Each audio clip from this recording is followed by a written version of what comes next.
My name is Arman Vakili, and you and I are going to go through the constitutional amendments together. I did a series already on the Constitution, and you can find the link to that somewhere on here. And if you haven't read through the Constitution, I would recommend you go through it. It's a very enlightening experience. And the reason that we're doing this mainly is because if you're a citizen in the States or a resident, and you kind of want to know what you can do and you can't do, what the rules and regulations of the United States are. That's basically what the Constitution and the amendments are.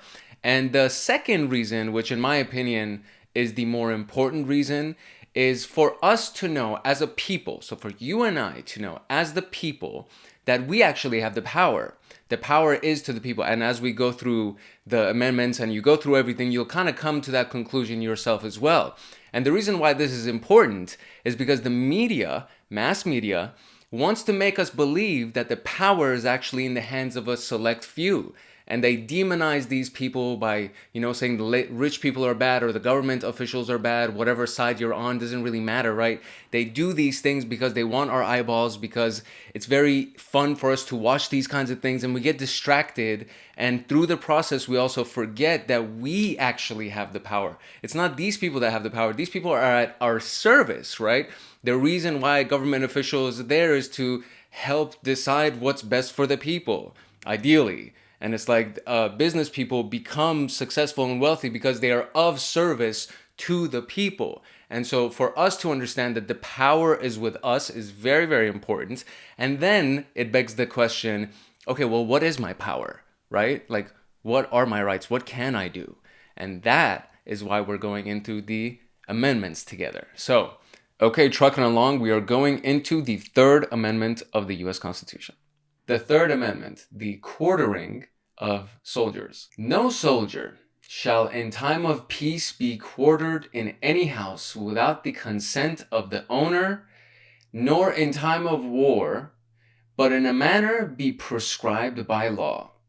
This is very interesting. So no soldier shall in the time of peace be quartered in any house without the consent of the owner. So basically you can't go in anybody's house. You can't hang out in the person's house. Oh, actually, I do understand why this is an important amendment. Okay, now it makes sense. So a soldier can't go inside anybody's house without the consent of the owner. So if something has happened to you and you came back from war and you have, PTSD, or you're just not in the right state of mind, you can't just break into somebody's house without the consent of the owner just because you think that you're a soldier and you're trying to just get shelter, whatever it may be. Nor in the time of war, right? So you can't do either or, but in a manner to be prescribed by law. So if the law says that you can go and take over these people's houses because we're in war, or for whatever reason, the law says, hey, we want to take over these houses because we need to house our soldiers, we need to quarter our soldiers over here, then the law can do that, right? So if it's prescribed by law, then this doesn't apply. But unless it is prescribed by law by some kind of a government entity, let's say the Superior Court or some kind of a major official order, unless prescribed by that official order, soldiers can't come hang out in your house without your consent, nor during time of peace or war, basically.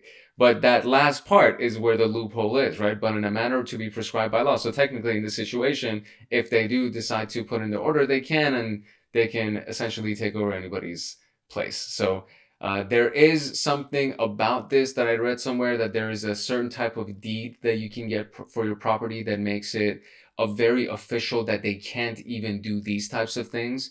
And if you know it, please let me know in the comment section.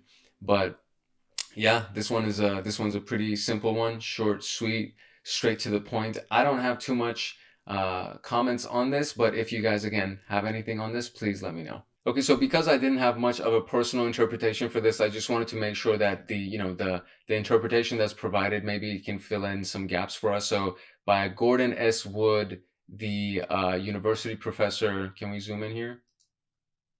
Here we go. By Gordon S. Wood, Alva O. Way University professor and professor of history emeritus at Brown University. So the Third Amendment seems to have no direct constitutional relevance at present. Indeed, not only is it the least litigated amendment in the Bill of Rights, but the Supreme Court has never decided a case on the basis of it. The federal government today is not likely to ask people to house their soldiers in homes even in the time of war. Nevertheless, The amendment has some modern implications. It suggests the individual's right of domestic privacy, that people are protected from governmental intrusions into their homes, etc. So this is, cool to know. Again, this is just one of your rights, right? So it's good to know what your Third Amendment right is. They can't break into your house for whatever reason. And yeah, okay, moving on to